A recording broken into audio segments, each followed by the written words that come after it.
I mean, the state of the economy, we are in dire situation. I think it's the worst recession since 1991. By their own admission, rates at 4.25% are restrictive. I mean, that's fairly obvious. If inflation's at 2, unemployment's rising, why the hell are we at 4.25? Are we paying these people to front up, or are we paying them to fly to Wellington to eat their lunch? Should you really lose your career for refusing to take part in a 90-minute lesson about Māori culture? This government doesn't actually have any idea how to get economic growth. Show us what you made of, Prime Minister. Editor-in-Chief with Duncan Garner. Okay, welcome to the program, February the 12th, and you are with the Editor-in-Chief. I'm Duncan Garner. Welcome. Duncan Garner, live. Good evening, everyone. Nice to have you along. Welcome. Your mortgage repayments. They are set to get cheaper, but by how much is the question. The Reserve Bank is expected to cut the official cash rate that sets mortgage interest rates by about 50 basis points. 0.5 next week. But some top business and investment leaders have been scathing in their criticism of Governor Adrian Orr.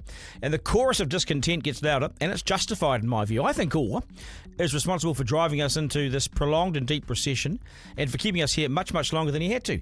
And the destruction of the economy and now the loss of jobs, I think, could have been avoided. To a point. Job adverts were almost 30% down in December. So how on earth do you stand out when hundreds of people want just the one job? Tom O'Neill will tell us shortly how it can be done. I think there's going to be something in there that will surprise you. But it's been a train wreck. High cost of living, less disposable income due to higher interest rates.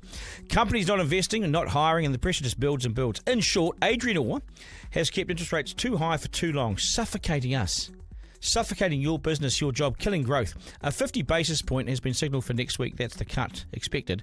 But Mike Taylor, head of Pie Funds, says, well, there's a case for him to go much, much further, and he must. Does he have the gonads to do it? Mike will join me very shortly as well. Get in touch through our social media, Duncan Garner Podcast on TikTok and Instagram, or flick us an email, duncan@rover.nz. Let's go. It's the Slam Dunk. Okay, this is serious. Businesses have tipped up. People have lost their jobs and their livelihoods as the economic pain has spread throughout New Zealand, and it still continues to. We thought 25 would be okay, but she's still a bit ropey.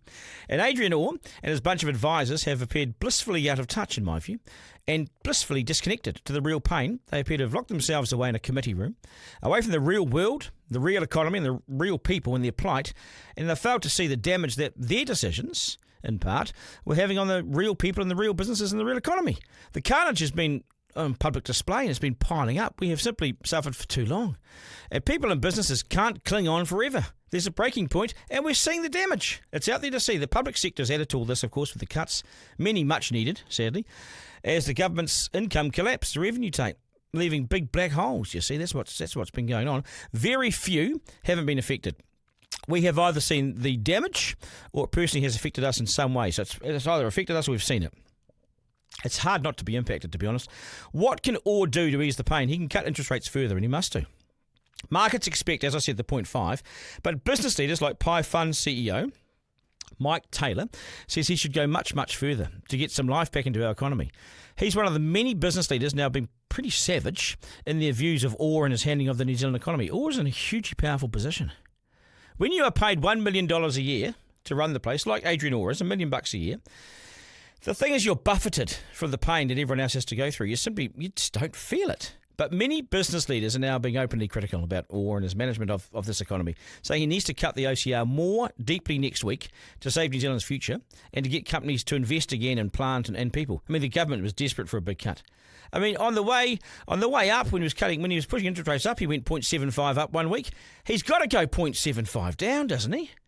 The owner of Sedima's 8 hotels in New Zealand, well, he told us on the podcast yesterday that Orr should have been booted out 2 years ago, and he's far from happy. They should have sacked him 2 years ago. I mean, Sedima's bookings in New Zealand, this is crucial, are solid until April, so that's great. They've had a good summer. But then they fall off the cliff for the winter, which spells real trouble for the New Zealand economy. Why? Well, it's the hospitality operators. We've just been told no one's coming. And New Zealanders, Kiwis, have put their wallets away because they're not confident to spend or book anything in advance in case they lose their jobs. I get it.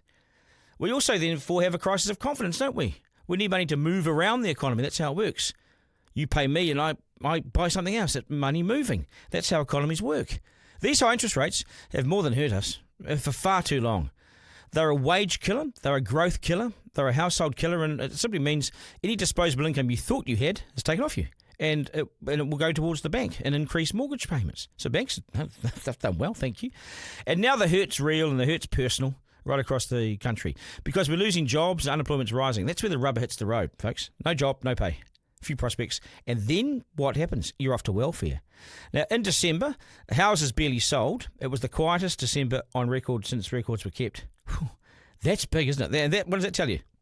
Flat. And as always, it's the workers that feel the pain, right? Demands for welfare payments have simply exploded. And this is a story in itself. 630,000 New Zealanders receive some form of welfare benefit. 630,000. Of them, 277,000 are working age. That's 30,000 up on last year. People just signing up to welfare. It's astonishing. 213,000 Kiwis, of them, 213,000 are Kiwis on the dole. That's up 12%. Or if you look at the numbers, up 23,000 more Kiwis on the dole this time than last year. 23,000, that's half Eden Park. There's more people on the dole. It costs us. None of those numbers include those receiving national superannuation, which now number, this is astonishing. You might want to sit down for this number. 909,000 New Zealanders get the state-funded pension. Wow. And none of these numbers include the 335,000 families getting working for families payments, which is about $3 billion worth. 335,000 families. Guess what? That's 58% of all New Zealand families get some sort of handout through working for families. That's assistance, family assistance. They might get welfare as well, but that's just the number of families. 58% of all families. So what can we immediately do to get some confidence and growth and investment and jobs back into our economy? Well, simple. We need lower interest rates for a start. Yes, they're coming down, but the governor needs to get more aggressive. And the governor needs to cut further than expected. That would require, though, Adrian Orr to be honest with himself and to us, and that would require him to say that he's probably been wrong. But I don't really like our chances there. What do you think? Duncan Garner, live. Okay, so let's talk about it. Adrian Orr is expected to cut interest rates, as I said, by 50 basis points. It's been signalled, it's well and truly expected. But the head of one of New Zealand's most successful and biggest and new KiwiSaver providers and investment managers, Pie Funds, says that he needs to go much, much further and be way more bold. Mike Taylor, head of Pie Funds, says Orr is misreading it and needs to pump life into our wider economy by cutting at least 75 basis points. Shave off more. Breathe life into the dead carcass posing as the New Zealand economy. We're joined now by Mike Taylor. Nice to see you on. Nice to have you on, Mike. Welcome to the podcast. Thank you. How are you judging things? Because we've got the Reserve Bank Governor next week making his decision around the official cash rate. Market expects 0.5, 50 basis points. It's well and truly signalled. Yeah. Do you think it's enough? I look at the state of the economy and wonder, God, you could go further. Oh, absolutely. I mean, the state of the economy, we are in dire situation. I think it's the worst recession since 1991 in terms of GDP per capita. We're going backwards at 3% per annum. By their own admission, rates at 4.25% are restrictive. I mean, that's fairly obvious. They said the neutral rate is around 3%. So if inflation's at 2%, unemployment's rising, why the hell are we at 4.25%? Yeah, well, I can't answer that. And I think we've been in this position for quite some time. The last cut of 0.5, why wasn't that more? Why are we waiting for another one? Why wouldn't you go more of a whole hog then? I mean, inflation appeared, I know there's a bit of a tick there, but inflation appeared under control. What are we waiting for to breathe life into the economy for? Why delay? Why keep the pain? Well, there's possibly some concern that we might spook international markets, or what would that do for the currency or our credibility? But I think those fears are unfounded, to be honest. The world knows that we're in recession, and our currency has already fallen in a significant way, as a result of that. So I don't think if they went 75 bips at next week's meeting, that's going to cause the currency to fall through the floor. I think actually it would do the opposite. I think people would go, oh wow, this could give a shot in the arm that we need. It would also though have to have him in many ways admitting that he's misread it again, or because as soon as they go outside their forecast or outside their signals, it's like, oh, why didn't you do that last time? So he would in many ways have to lose the ego and just sort of suck it up a bit. I'm not sure that he wants to do too much of that.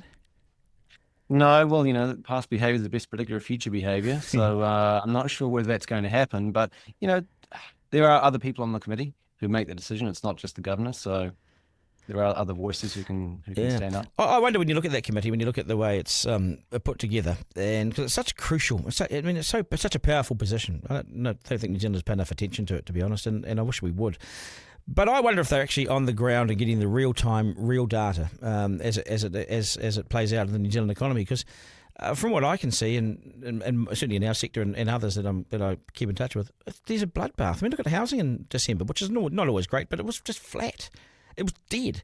And so you've got to pick up these signals and react accordingly, don't you?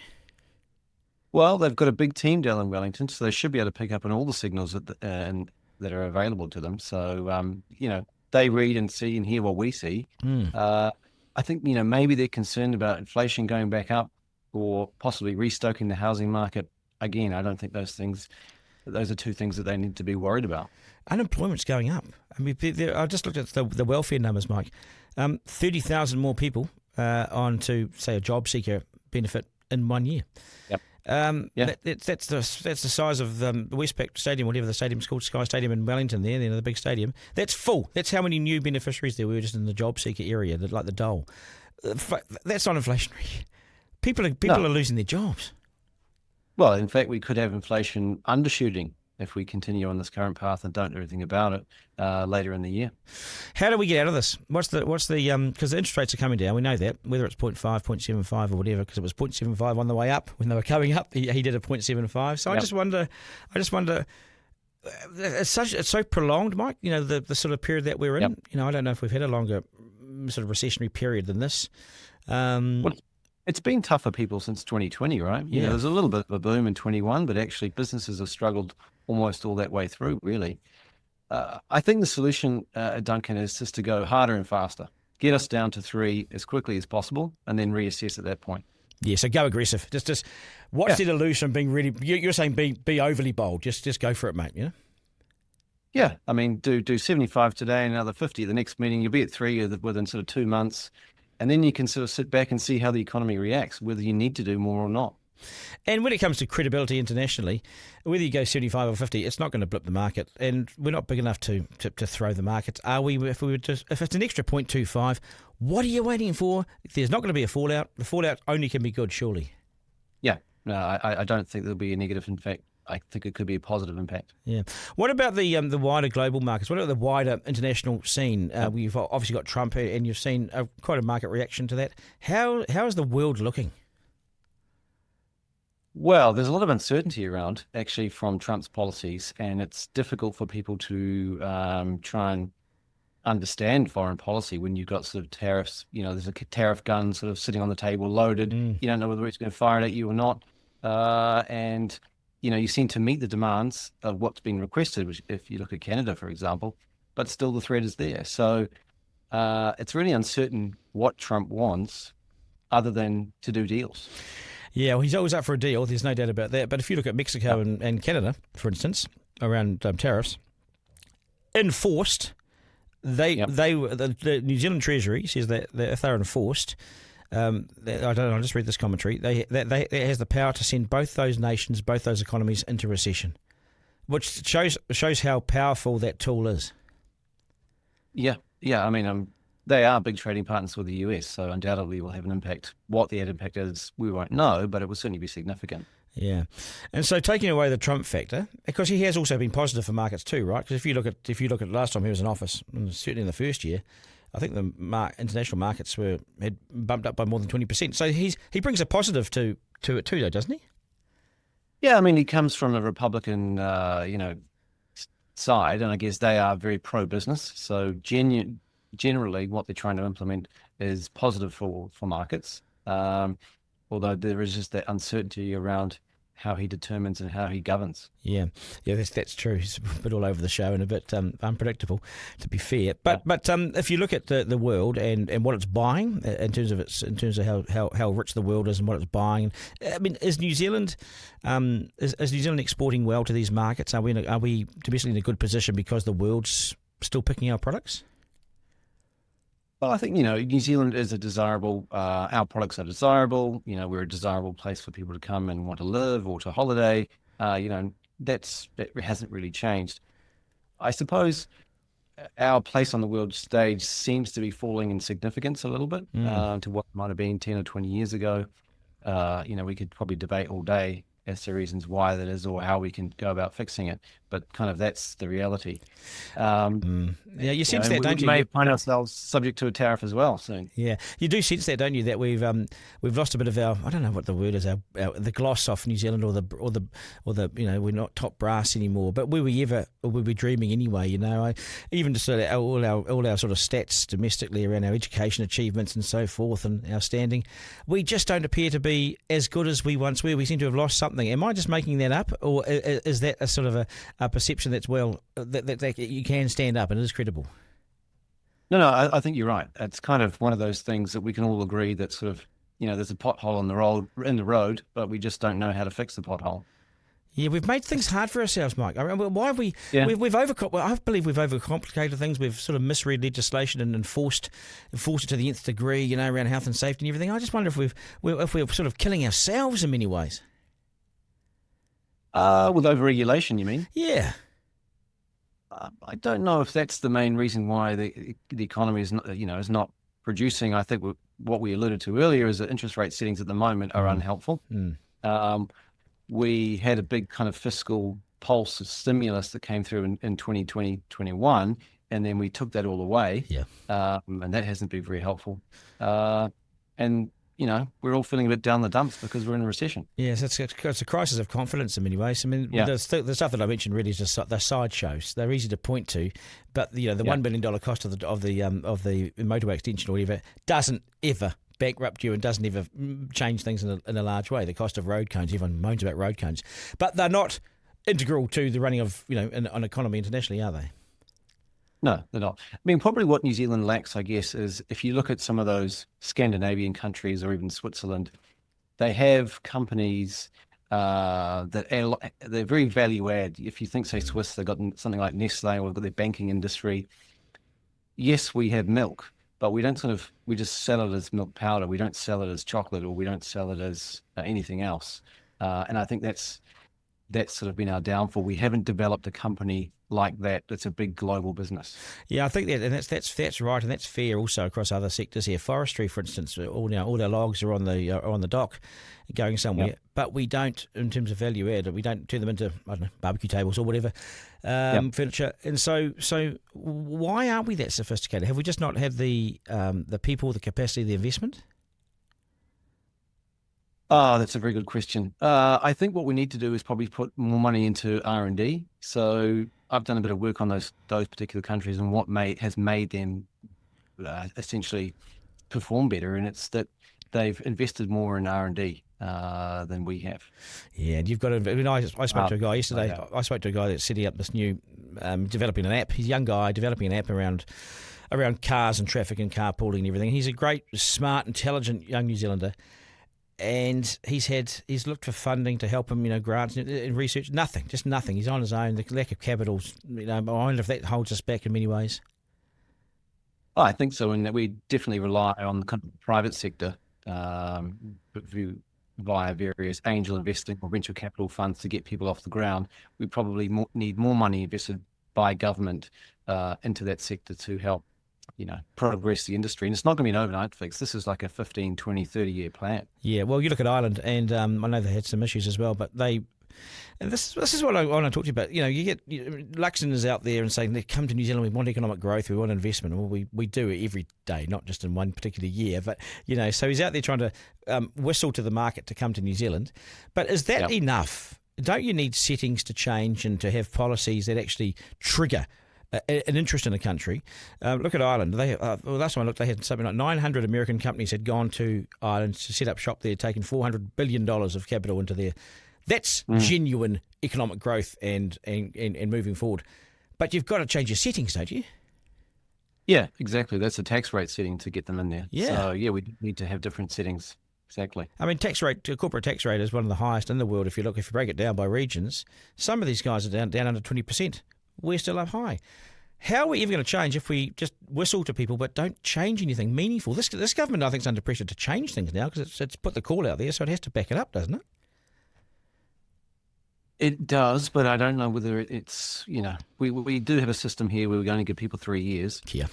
And then the last year of that third year, they're back on the campaign trail, so they've only got 2 years to do things. Well, it's a strange really to be launching an economic growth strategy in year 2. Maybe it should have come in year 1. I'm sort of confused by that, Yeah. I mean, we may not agree with kind of Trump's policies, but at least he's come in there and been aggressive on what he wants to do from day one, which is probably what we need more of. Yeah, we sort of we were bold, I suppose. Rogernomics was bold, and governments have been gun shy ever since that because the fallout from it, and they've been MMP largely takes that power away from people. Do you think the world's lining up to come here and invest? Oh, probably not. When you think about someone who's, these ultra high net worths who can go anywhere in the world, there's got to be, there's lots of reasons why they want to go live somewhere else. They could go and live in Dubai or somewhere and pay no tax, or low tax in Singapore and Hong Kong. So you can come here on a holiday, right? You have to come and live here is a whole different thing. Yeah, because the government's trying to move a few levers around to try and make us more attractive. But I just wonder, without fundamental change, I'm a bit down on the fact that I don't want to be too negative, but I wonder. Is it this? To me, it doesn't look like a reforming Ruth Richardson type or Rogernomics type government. They weren't voted in on that mandate. I don't believe that they'll go far enough to set up a 20-year model to get people to come here. It's just, to me, it's all but short-termism, like you said, 3 years. It sort of stuffs us. We need a 4-year term. We need to do this stuff properly. Yeah, yeah.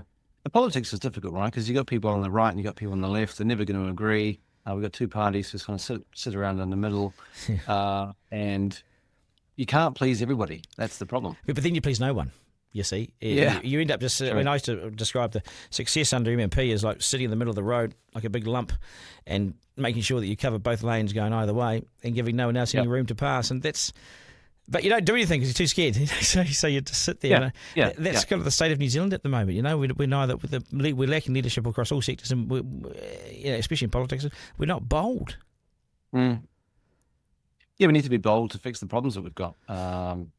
Which there could be aging infrastructure. I think we've finally got there with some sort of thing for Dunedin Hospital, but it's only marginal. Yeah, it's just one hospital in the regions. What about all the other regions that need our hospital upgrades? Well, what do you invest in if you're a foreign fund, right? So, and I don't know much about this. I have to refer obviously 100% to you on this.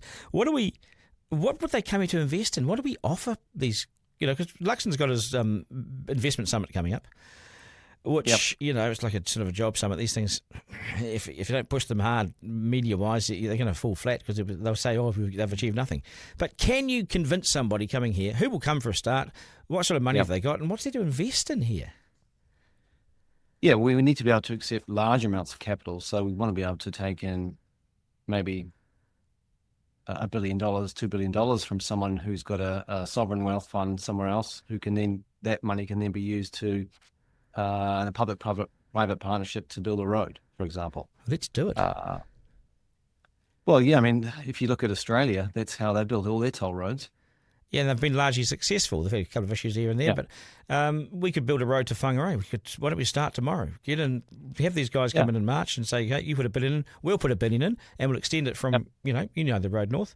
And the motorway's been it's been a revolution up there. Yeah, yeah. Look, the answers are there.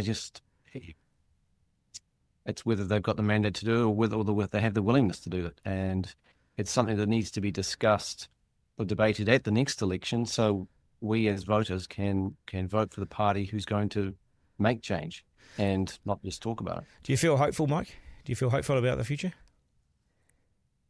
Look, New Zealand's a great place to live because, one, we are at the end of the world. We're far away from all the big problems that are out there. So I'm hopeful that we will remain kind of a nice place to live from that perspective. But in terms of solving all these big issues, I'm not hopeful, no.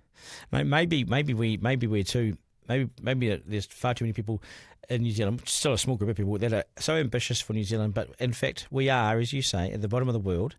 There are so many barriers to our success. If you think about it in that sort of geopolitical space, we're almost forgotten about down here. We think everyone knows us, but they don't. So we sit down here. We shouldn't be successful. We're just above Antarctica. And it's an unusual place. It's hilly, and we don't go mining and everything. So we probably shouldn't be successful. Maybe we've turned it on its head. I'll just be devil's advocate. We've done a bit better than we should have. Maybe we have. Maybe we should be happy with what we've got. It's hard. Leave it at that. It's hard though, isn't it? Because if you're ambitious, you want more, right? Yeah. I mean, there's certain things though.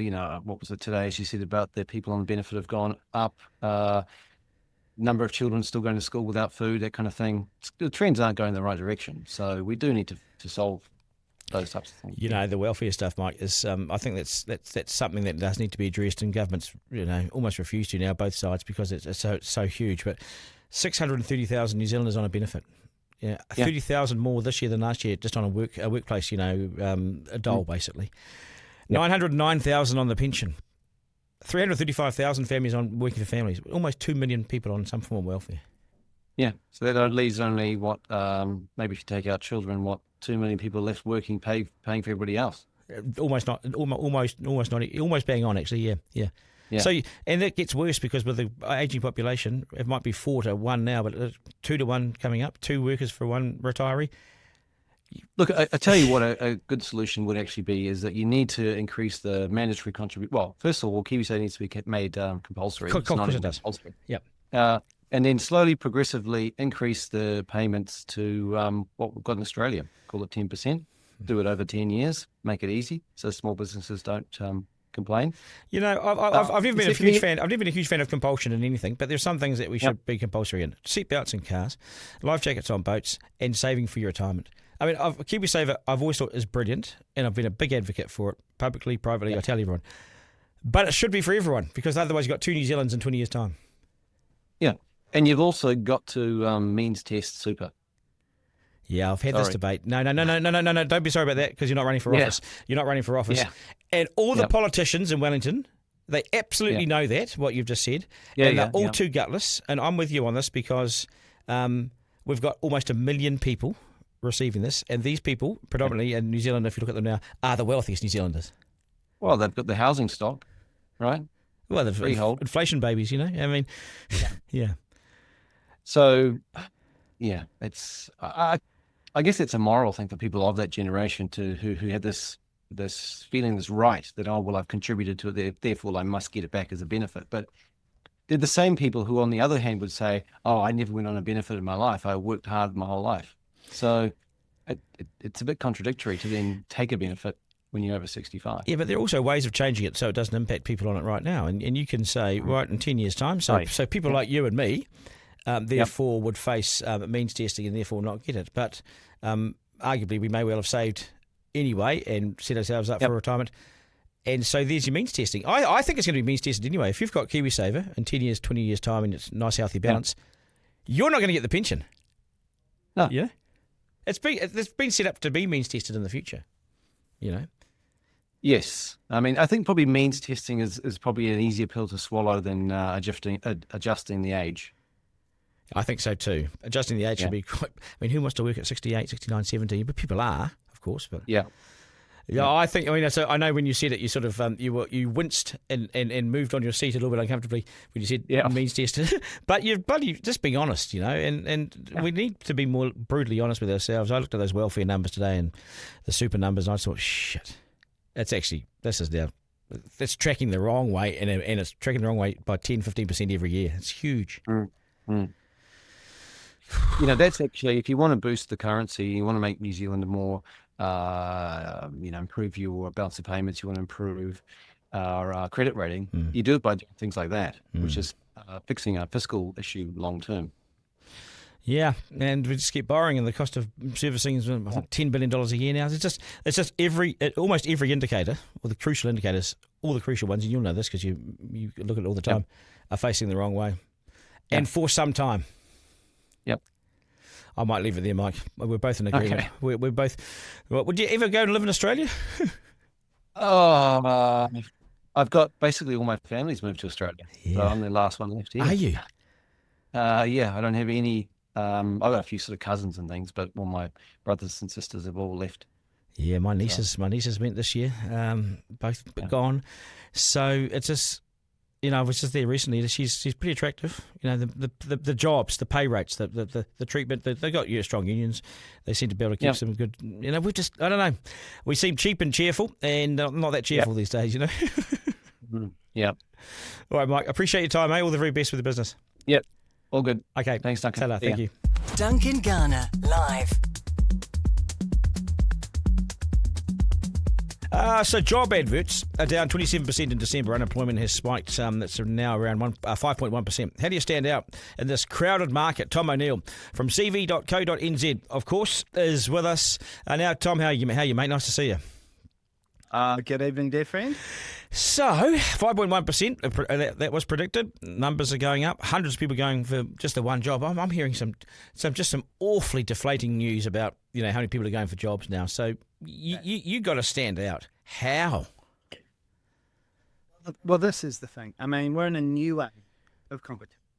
Not just with the hundreds of other people, Kiwis. We've got a lot of people now coming from overseas with really top skills. With recent events in, let's say, places like the States of America, our business is getting really put by people coming to us, wanting to come to New Zealand, really, really top people. So, that the competition is just getting bigger. The end of the day, it's really two things you need to know to stand out. In terms of that first entry point, which is the CV, it's got to firstly highlight your achievements. So for many people, almost all, we have achievements. We're just not aware of them. Could be where we met or exceeded KPIs, targets. We may have been awarded further responsibility in our role. We didn't get a better job title, didn't get more money, we just got given more stuff to do. Well, that shows how you evolved in your role. You may have come up with some really cool systems to make things better. You may have worked on some projects alongside your current job to help the business. You may have come up with some innovative ideas. I'll start a podcast, whatever it is to help align that brand. All these things we most of us have. We just forget we've got them. And then the second thing is making sure the CV and cover letter and LinkedIn effectively are all aligned with the role you're going for. The first person that reads your CV is a 22-year-old recruiter. They don't understand what you do unless you're going for a job as a recruiter. And so in that context, we need to educate the reader. You look at the job description, you mirror those keywords into your summary and into your CV. So when whoever starts to read it, right at the start of that summary, they see straight away that you're a solution to their specific problem. Then that leaks through as they keep going through the CV, your achievements, which shows your value. Most people put together their CV on a Tuesday night watching Netflix and wonder why they don't have success. They're the two key things you need to do. That cover letter, because that's the first thing they see. I want to focus on that cover letter. How long should it be?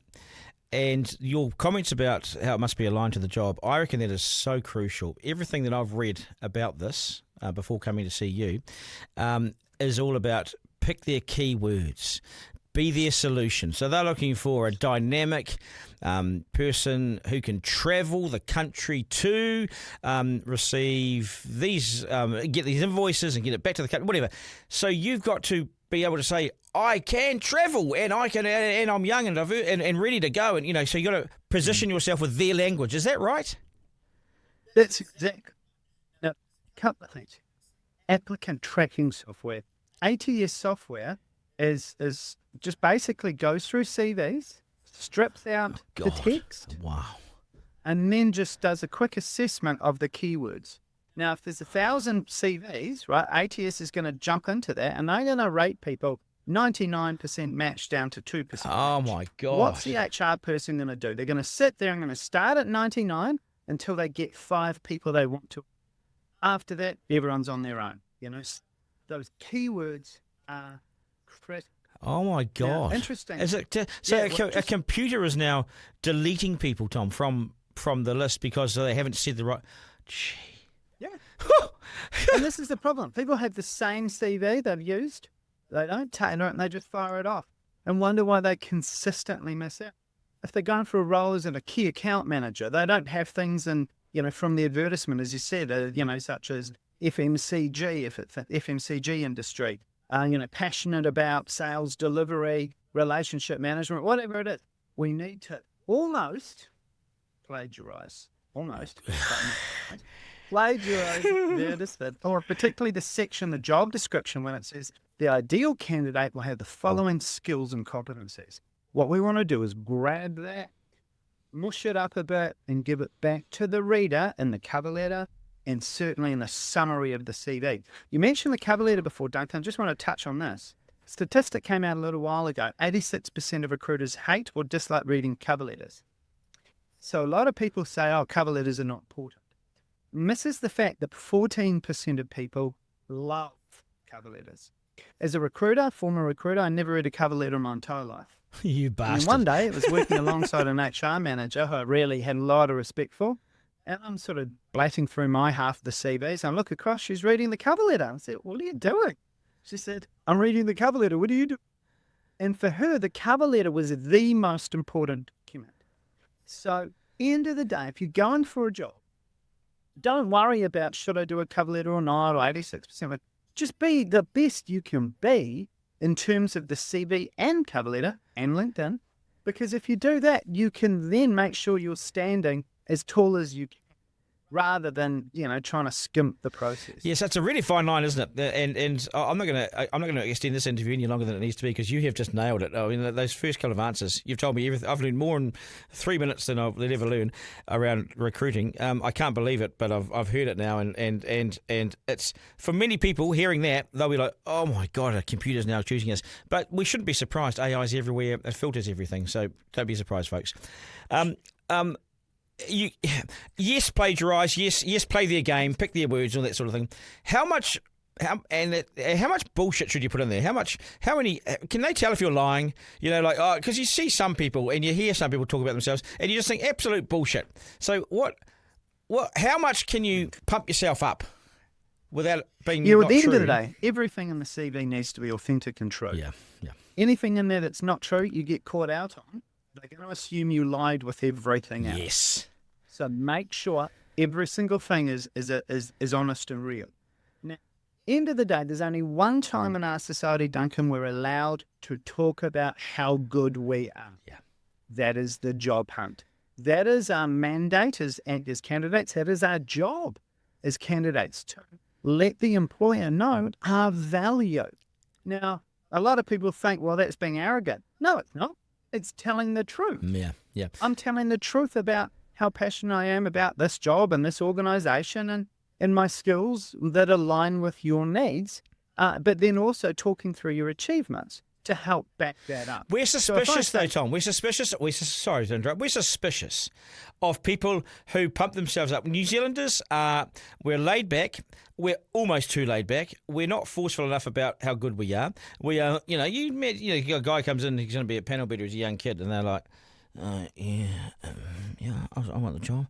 You know what I mean? We don't talk about ourselves. And when someone does, some big yank comes into the room and, oh my God, we think, oh, we don't trust them. You know what I mean? I know, but it's how we do it. We don't go in going, I'm the big kahuna, I'm the flippin' da-da-da, right? We go in humbly, but we humbly talk about our achievements, right? So let's say this young guy comes in, he's 17 years of age. He's wanting to get an apprenticeship. There's lots of other people. He can talk about his passion for cars. He can talk about working on his family's cars and friends' cars. He can talk about there's Fords, there's Holdens, there's Toyotas. There was a De Tomaso once he worked on. Yeah. Just whatever it is. The brands start, rather than go, I like cars, He can talk about that. He can then talk about worked on engines. He's worked on brake systems. He's worked on the clutches. All these sort of things. It's a lot better than just going, I'd like a job and I'm a mechanic. I've lost my confidence. This is the thing. We need to get quantitated as much as possible. Yeah. Tom, I'm going to leave it there because it's such good advice. It's nice and clear and it's straight to the point. You're the man. Appreciate it, mate. Always a pleasure, mate. Catch you soon. Cheers. Okay. Listen. Duncan Garner, live. Okay, Tom O'Neill from cv.co.nz, good guy, does hard work and makes it really clear. I think, God, my God, I'm bringing in Christchurch producer Isaac. Isaac, I'm sorry, mate, but having a computer go over who's eligible and who's not for a job, it makes it crucial to take that advice to plagiarise, take the information from these ads and make sure you pepper your cover letter with it. Did you know a computer would check this out? Oh, man. I mean, I didn't, but I mean, I had my suspicions because I guess what else is an employer supposed to do or a recruiter supposed to do when there's thousands of people going for an entry-level job? It's worse now. So that means that a human being that means a computer, a human never saw your CV, a computer never saw your cover letter, A human never saw your cover letter. Only a computer judged if you were any good for real society. That is just... I find it debilitating. No, I understand it, mate. It's in a new modern way, but shit, man. Yeah, and hey, like Tom was saying, it's all those keywords, eh? And when you're applying for a job, all those keywords are made available to you because they tell you exactly what they want you to be. They'll tell you, we want you to be cooperative, we want you to be, a team player, blah blah blah, and they'll say we need you to have this kind of degree and whatever. They'll spell out for the most part what you need. Of course they will, mate. And so. Well, they absolutely spell it out. So you got to lift it. You got to lift that and somehow integrate it. I'd say this is one of the only examples of high school essay writing or high school assignments actually being fundamentally helpful in everyday life.